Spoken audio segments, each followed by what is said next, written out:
Obviously, not the outcome you wanted, but I think there maybe is a lot of positives that you take into the postseason based on the way you rebounded, the way you fought in a tough work environment today, right?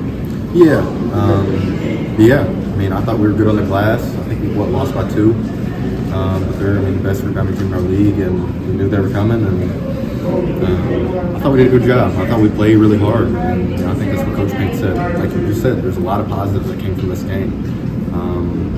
Yeah. You look at this game, and it's an 8-point differential, but a lot of bunnies that just weren't falling for you tonight, some open threes that didn't fall. You guys can probably look at a game film and find those 8 points pretty quickly. Yeah, I mean, of course, it's hard reacting, right after a game. But I look at a game like this, like a lot of teams have a game like I feel like there was 7 shots that I should have had that just, rimmed in and out, great looks.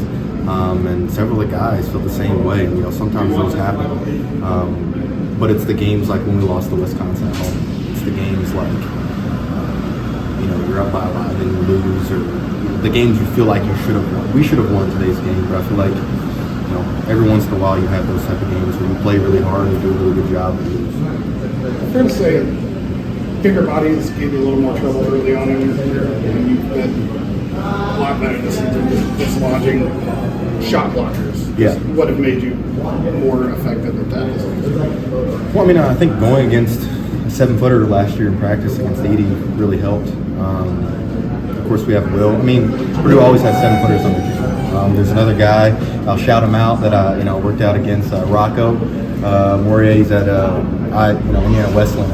And just, so those guys that are tall, have length, you got to do something different to be able to get the ball up. So I've had plenty of practice against them. Been a pretty familiar, or this was kind of a familiar way this unfolded. You guys got up 10 with 11:34 to go. Slowly but surely it kind of gets chipped away at. Is there a common denominator between some of the 3-4 possession leads that have kind of gotten away in some of these losses? Anything that kind of needs to be better when the lead peaks? Yeah, that's one of those questions that would be really good. I think you're right. I think that'd be a good question to answer once I saw the film. First thing that jumps out of my mind is just defensive breakdowns. But I don't know. I wish I had a better answer for you. Because I think, you're right. We've had leads in these past, and then it's a 1 to 2 minute spell, and then those leads go away. So when we eliminate those runs, we'll be in a really good position.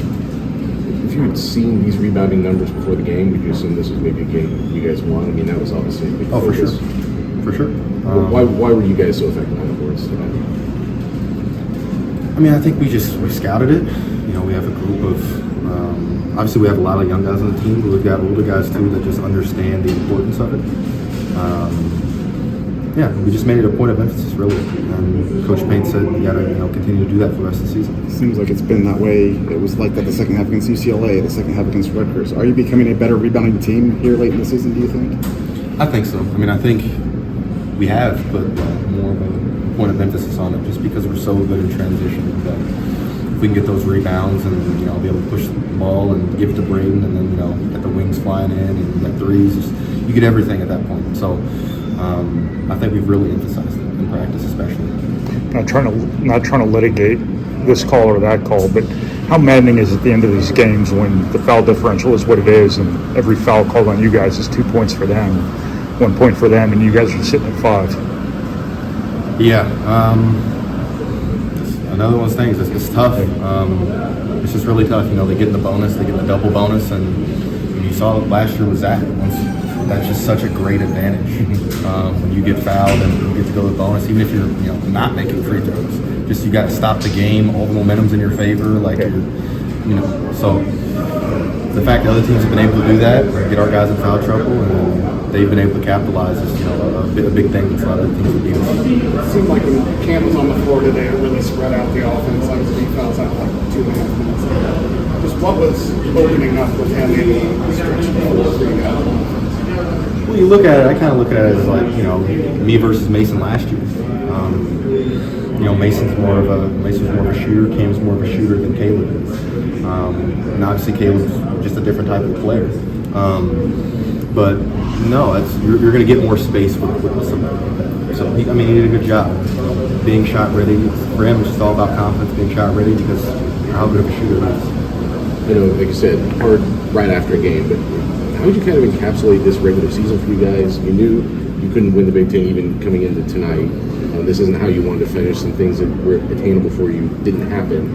But just kind of, is it in any way changing or an extra motivator, I guess, for what comes after this? Yeah, I mean, I think, winning the Big Ten was our goal for this regular season. It's always our goal. So the fact that we didn't accomplish that, it gives us that much more motivation for March. How much? Go ahead. How much confidence is there in this team from how you dealt with the first-round loss and then bouncing back last year to get the title? You guys know it all restarts. Is there a confidence now heading into tournament play? As far as, what do you mean? Say it one more time, sorry. No, okay. Is there a confidence in wiping the slate clean? Because you know nothing that happened before matters now. It's all just win your next game and go on. Yeah, I mean, I enjoy that. I mean, I enjoy the extra pressure, the extra motivation. I enjoy those things. So hopefully it's a confidence boost for all the guys. I do want to say one more thing, just for because you guys are recording. I don't know where this will be, but obviously Illinois did a great job today, versus us. I'm not going to say anything like that. I was informed after the game that my mom and my girlfriend that there was some racist comments being said towards my brother, as well as my family being cussed out, stuff like that. So I just hope that the security, especially in Illinois, can be better. I guess that's all I have to say, because I told him after, that's something that I would fight with. That's something that I would. And so that's, in no way is that saying anything about all of Illinois, fans, but unfortunately the students that participated in that. I assume that's not common, but it's probably happened before. So. I haven't, to the extent that I was told. I have not heard that. I mean, you go to Indiana, I wasn't told that their fans were doing that. Obviously a big rivalry game. But the fact that my brother can be put in that situation is really unbelievable. And so for a league like the Big Ten, they just they need to be better about that. I know your brother, how old is he? 13. What's his name? Jalen. Jalen?